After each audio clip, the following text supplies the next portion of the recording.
I aquesta tonina, un dia, l'amo de Santa Síria la tenia de fillerolera, a ella i un parell de dones més, com havien filles. A ella arregleu-vos un pollet, diu, avui vespre farem una estireta d'on. Sí, i tenien un porqueret que li agradava la glosa, i d'Antoni també. I estem que feien l'estirada de filles, que era un porqueret dels espòsits. Aquest nen era dels espòsits, saps què vol dir? Sí. Ho saps. I perquè ja no ho saben. Vol dir que no coneixien son país. Exacte.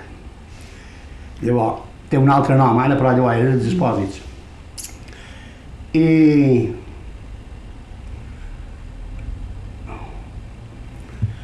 feien l'estiradeta, que hem de fer un parell de gloses, va dir en el porqueret.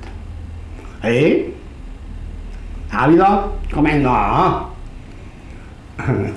Una no l'hauré d'anar a cercar per fer, perquè d'una me record com si... I una de les quals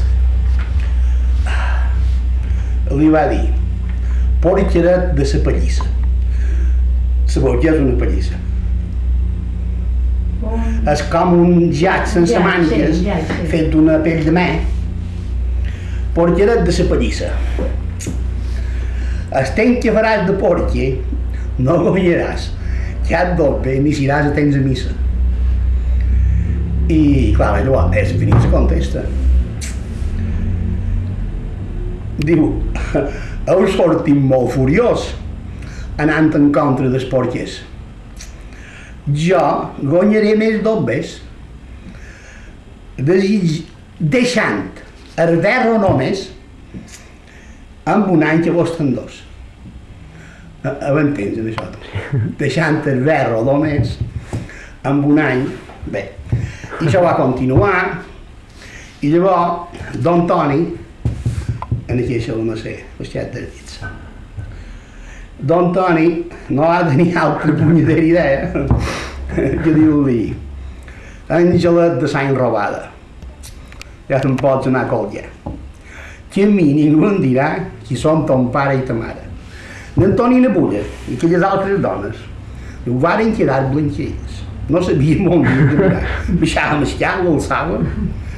Però el porqueret no se va tremolar gens i li va dir jo puc ser fill de frare, canonge, i l'Antoni era canonge si no el tens mal entès.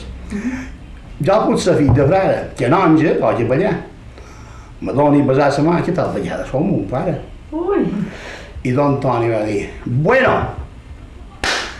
per a nit jo ja estic cansat, demà m'he d'aixecar cada matí, no em van quedar. Son pare de mon pare, que estava a Can Barraques, per anar a missa a Sant Carrió, perquè aquí encara no existia. Quan compta això, jo, aquí encara no hi havia missa, ni hi havien d'anar a missa a Sant Carrió. I sortida de Sau, la missa de Can Barraques partien, començant a l'alba, que encara feia fosca. I quan travessava la carretera, damunt la costa del Coll, perquè Can Barraques ara cap aquí estava a l'esquerra, Can Barraques, la costa del Coll, el travessava. També jo hi guardava les ovelles. Cada part de carretera era de Can Barraques.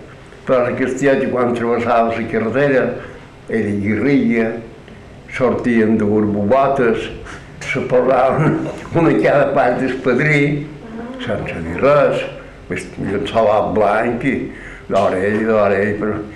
I quan que no hi havia altra casa, fins a la Marineta Vell, i quan arribaven a les xades de la Marineta, quan que els padrís se coneixien bé, l'amo de la Marineta, i eren... Allò era veïnat, malament tinguien 2 quilòmetres o 3.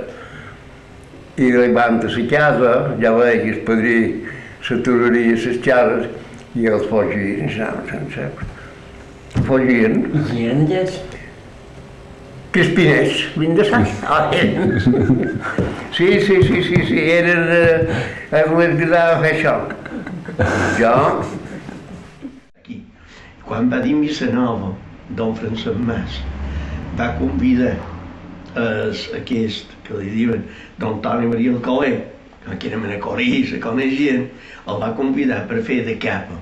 O sigui que ara com celebren, però en aquell temps no com celebraven, però feien ofici de tres i llavors hi havia dues capes aleshores es conservaven i era un honor, per exemple, convidar-lo a fer de capa i mi, son pare de Manacoi i ell, amic seu, va venir a fer de capa i me contava don Francesc Mas que en el moment que estava per sortir per la missa nova aquell que diu dues idees de les paraules diu Francesc, per aquí què diuen? Passarels o passarell?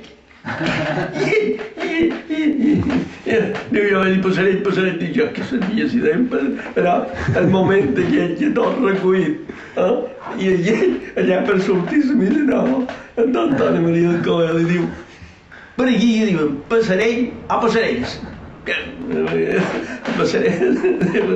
Era la mania que tenia del Toni de cercava sempre totes les ocasions per ell anar enriquint-se de totes aquestes paraules, vull dir... Contar que la meva sogra, quan se varen casar, varen anar... Bueno, ell trobava que casava tots els de la família, ell. Tots els que eren de la seva família i s'havien de casar, se casava ell.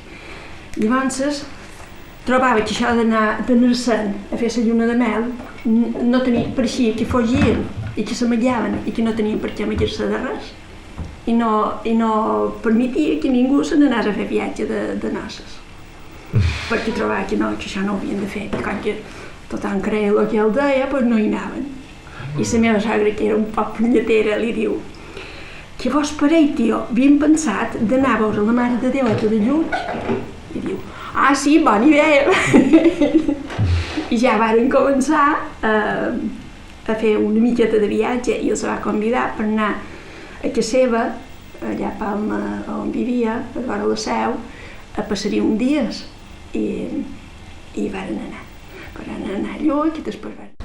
I ell venia a sentir contar del seu germà, que el seu germà és un home, el pare Miquel Alcover, no sé si vos n'ha parlat ningú, originalíssim, de les persones més originals que hi ha, que se'n va dur una vegada d'aquí, de Mandia, de la possessió de Mandia, que és una de les capelles rurals més antigues que hi ha a Manacor, se'n va dur una imatge gòtica que està en el Museu Diocesà, si no l'han retirat ara fa poc, i va pagar bitllet per la Mare de Déu en el tren i estava la Mare de Déu de vora ell s'endú la Mare de Déu i va dir, ja ha pagat això el seu germà va morir després d'ell era jesuïta en el convent de Montesión i molt conegut perquè estava molt en el confessionari amb un rosarió gros penjat de dins i tothom coneixia el pare Miquel. I hi havia, record, quan jo estava allà de professor allà, de superior allà, jo anava en aquest arxiu, bueno, no hi feia feina, però ho coneixia i vaig mirar coses, això. I hi havia, record, havia llegit una postal, targeta postal, del bisbe Campins en Alcover.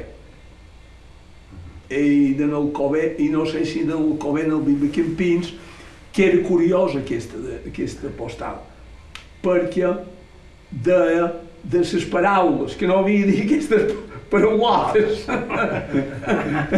I ell se justificava. Ara no sé, jo sé que em va xocar i me va cridar l'atenció, això, però me sap que no ho haurà copiat, però era una targeta postal.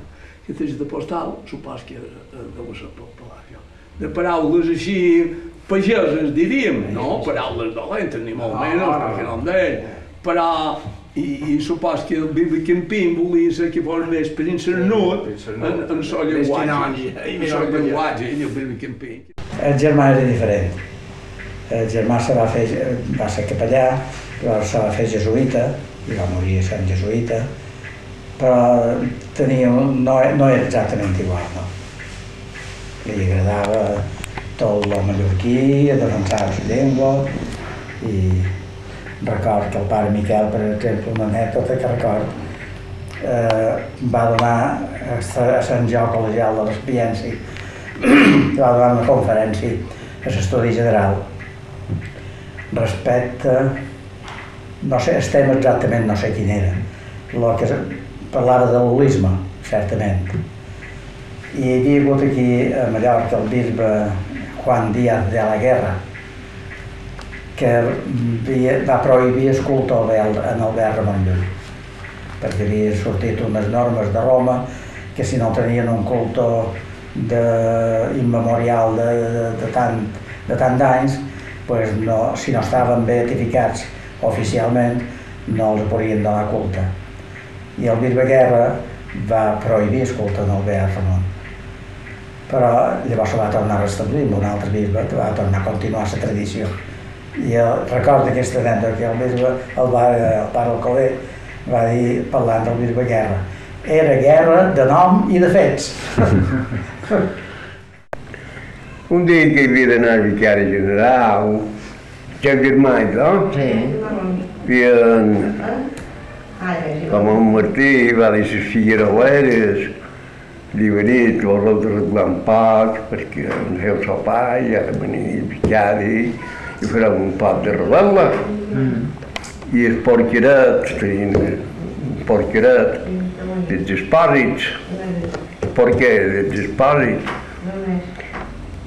un pot guardador, i el vicari també, el general, i la qüestió que com van amb el sopat, i que van entrar els canyers per estirar filles i per fer la volava. El vicari general diu al porqueret, que no em deixem una cosa. Diu, podem fer, diu, no, comença vostè. No, comença tu. No, vostè ha de començar.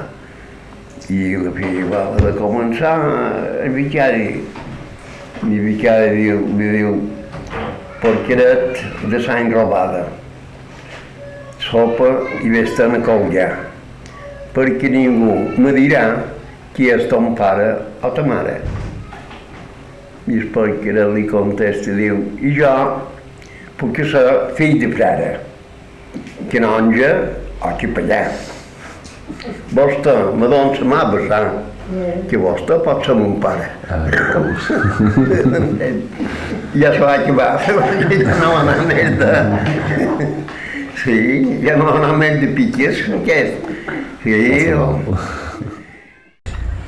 I contaven, se'n va anar de Manacor, el tio Toni se'n va anar perquè no s'entenien amb en Rubí, perquè hi havia un motiu, i és que el rector Rubí va voler que es busquessin l'església vella de Manacor, i era una església romànica molt guapa, i van posar l'excusa en el bisbe, això t'ho havia dit que bé, que la capella de Sant Josep, Això m'ha comentat cosa. la capella de Sant Josep tenia perill, però el dubten. M'entens? Perdó, la capella de Sant Josep, que era una capella de segles De antiga. l'església vella de Manacor. I varen demanar, varen posar en mans tots els papers i els varen donar permís per fer l'església nova. Sí. I conten l'anècdota que dins l'església vella hi havia una escultura aferrada a la paret. I el tio Toni estava de vicari allà, i en Rubí de rector, i ho tomaven tot, perquè tot l'església vella la tomaren per fer la nova, i en aquesta escultura el tio Toni va dir, ai, no la tomis en aquesta escultura, que té tal i qual, i té un valor, una capelleta a la paret. I el rector Rubí va dir en pica pedrer, el gafa diu, pica aquí, i li va fer tomar. Li va fer Tomàs. I jo supos que el tio Toni va tenir el coneixement suficient. I se'n va anar a pau. Estava don Toni, estava a Santa Síria. I el meu repadrí a damunt del coll. En aquelles cases velles que hi ha a la vora de Can Barraques. i tenien una finca de l'Arròs Negre, que se diu Canaveria. I a peu, perquè llavors les coses eren bicicleta, a peu i en bici. Se veien i xerraven, però no te puc dir més que aquesta vegada, que sé que els van tenir fortes, perquè el meu repadrí tenia 3 filles monges i en tenien una a Sencelles i va estar malalta i van agafar una mula coixa i van anar a dur-la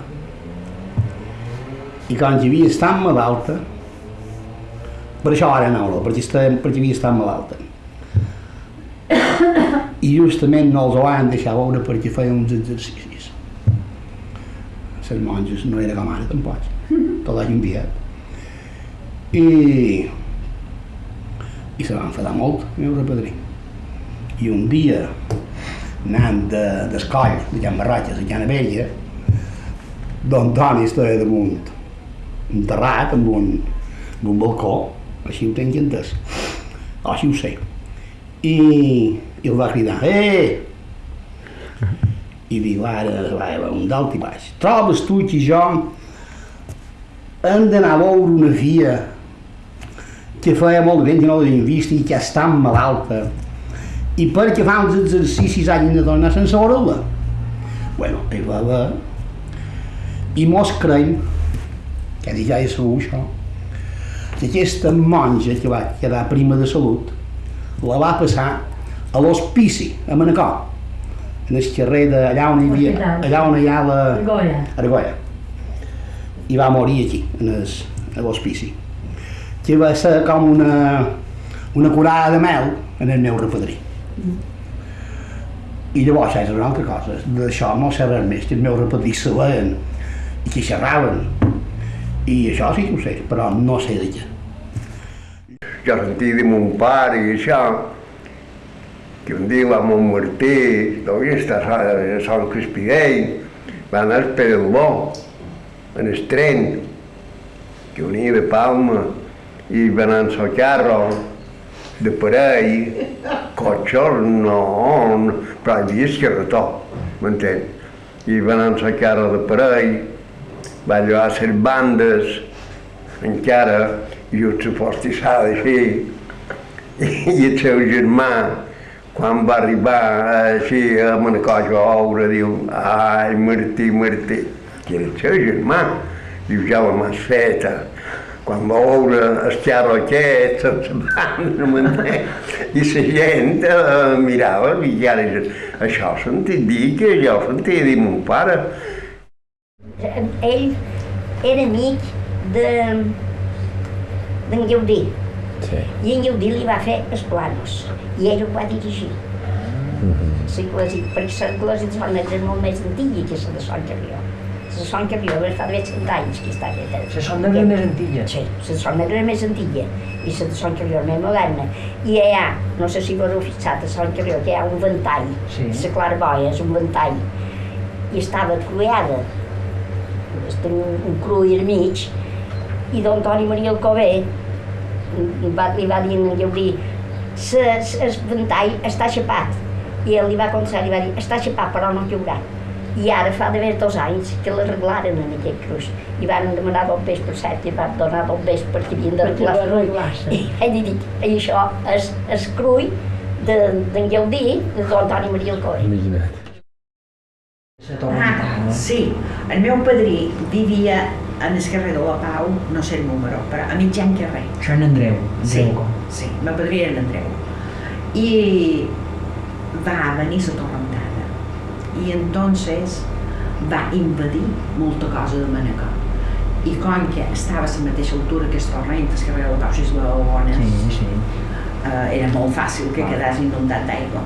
I va entrar de més 1,5 metres d'aigua en cacera. I clar, se'n va dur tot lo important, perquè el que hi havia, de llibres i el que hi havia de coses escrites pel tio Toni, cartes que havien rebut i que el padrí havia escrit, perquè tenien molt de contacte per tot això, aquesta torrentada de Sant Amat. I el meu padrinet sempre ho lamentava, i els fills també, perquè deien tot allò que era història, tot la torrentada de Sant Amat. En canvi, en els cabanels que eren més amunt, ja no els va passar res. I Sant Crispí, per mi tampoc, o potser Sant Crispí. Sí, saben els de la Torre Nova. Hi havia, saben damunt com turó, venia que se veien. El carretó, quan se n'anaven a la Torre Nova, que saben els pares que anaven els dos campanats, i que son pare va sortir de fora i va dir que tot l'envenir les dues obertes negres. Tot l'envenir les dues obertes negres. I anaven el tio Miguel i el tio Toni. Això ton pare ho contava. Estaven a la Torre Nova i anaven pujant així de vista més alta si casa. I que d'això va sortir i ja tornen a venir les ovells negres. I quan la primeria que era capellà estaven a Santa Síria, son pare i sa mare. I al vespre, quan se'ls feien missatges, passaven el rosari. Quan hi havia un missatge en mort de fam, ja tenien rosera. Després del rosari passava 15 o 16 per nostre, el meu son pare.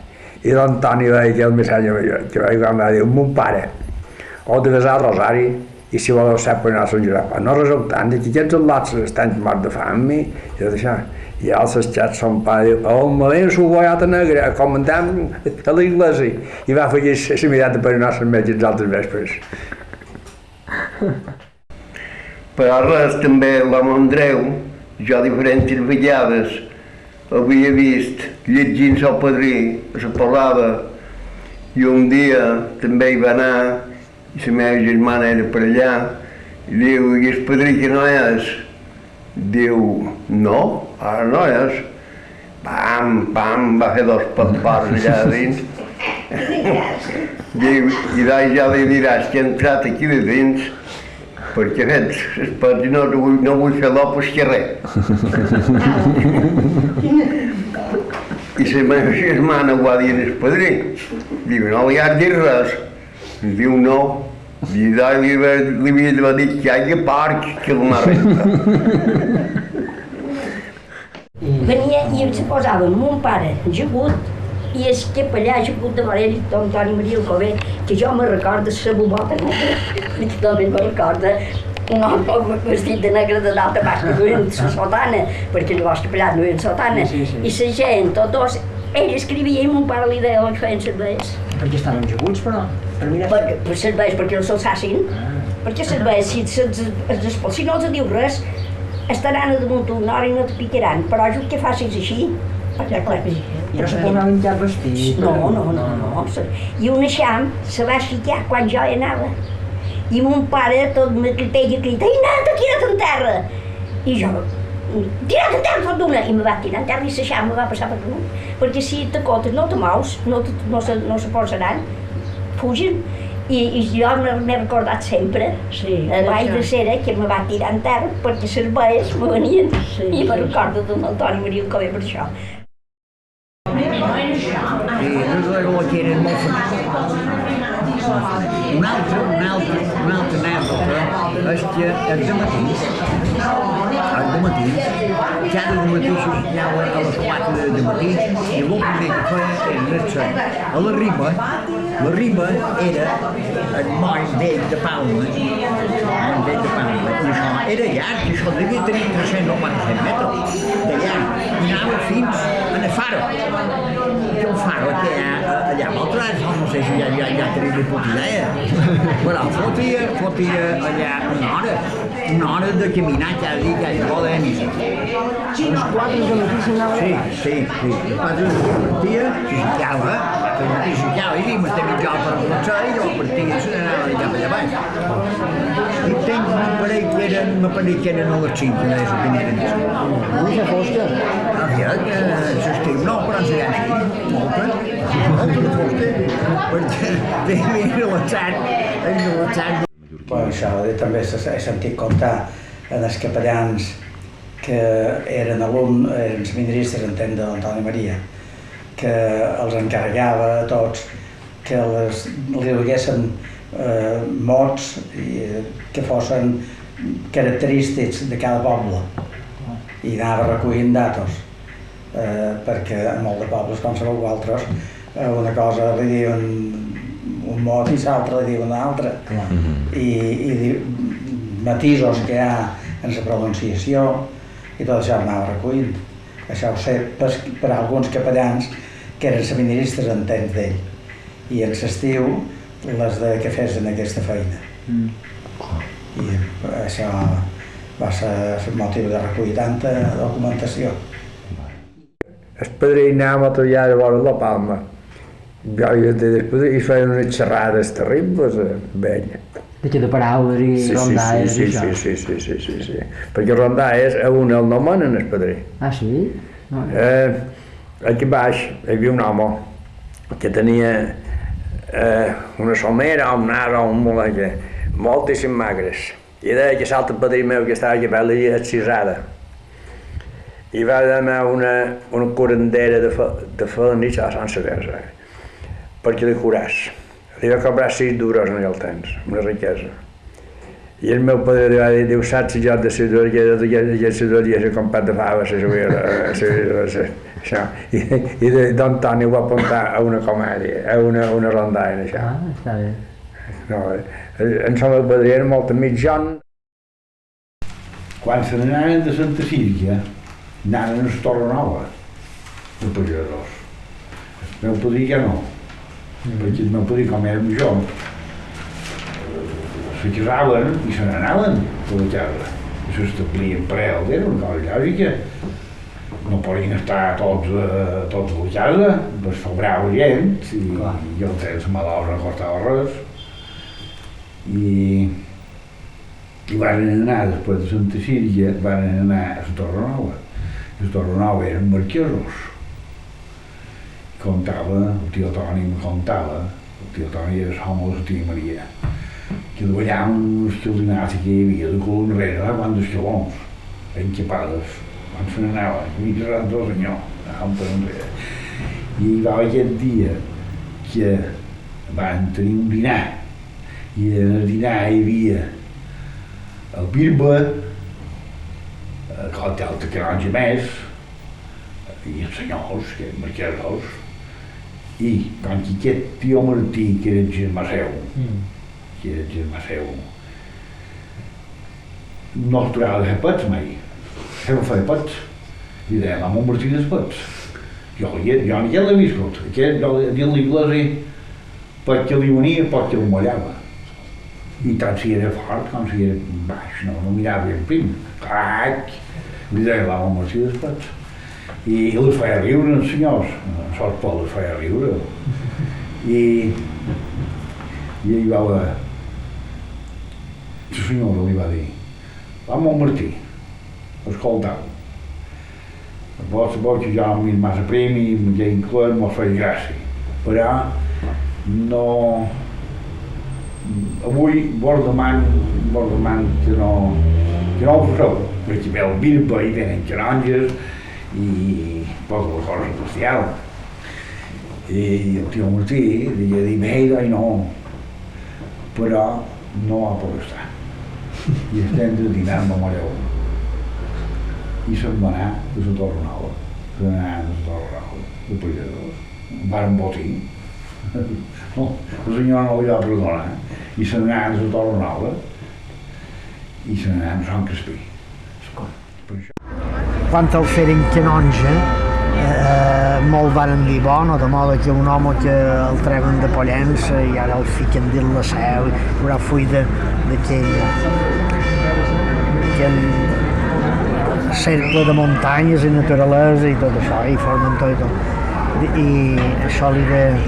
Però en Torres i Bages, el gran bisbe de Vic, el temit de Costa, però podrà volar molt a dins l'espai de la seu. També hi ha lloc per volar. I així és, sí, en certa manera va ser, perquè en Costa va ser canonge 11 darrers anys de la vida, de l'any 9, de l'any 8 al 22. 8 al 22, doncs 14 anys, és dir, 11, 14 anys. I aquests 14 anys és el que diuen que va volar per allà de mi. En realitat era un home acabat literàriament i és després quan s'hi posa a resar les torres, és dir, a meditar, en fi, llavors va activar la seva vida espiritual, això et sap. Va escriure molt poc. Inclús va haver de tallar molts que li feien bromes, algunes, per exemple, si en lloc d'anar a confessar tant monges tancades escrivissin més. I jo no sé si li va dir d'Antoni Maria Alcolet, aquesta també, en lloc d'anar a confessar. Clar, passava per espiritual i aquestes persones espirituals trien un bon confés, entre altres coses, això és lògic, trien un senyor espiritual també. I ell cedia i l'altre li criticava. Jo tampoc no li entafaràs això d'Antoni Maria Alcolet. Si en lloc de confessar tant monges fessin més feina, està per ell. En Joan Pou era custodi del convent i va fer una obra, va enrajolar un parell de capelles. I va enrajolar una capella que hi havia, temps enterraven dins l'església, dins el convent concretament, hi havia fossar, però també havien enterrat dins l'església antes de fossar. Hi havia una làpida grossa, què és aquesta làpida? I clar, havien d'enrajolar i van llevar la làpida aquesta, llavors la van tornar a posar. I altres la danen. Bueno, i van trobar una mòmia, un cadàver momificat, conservat, bastant conservat.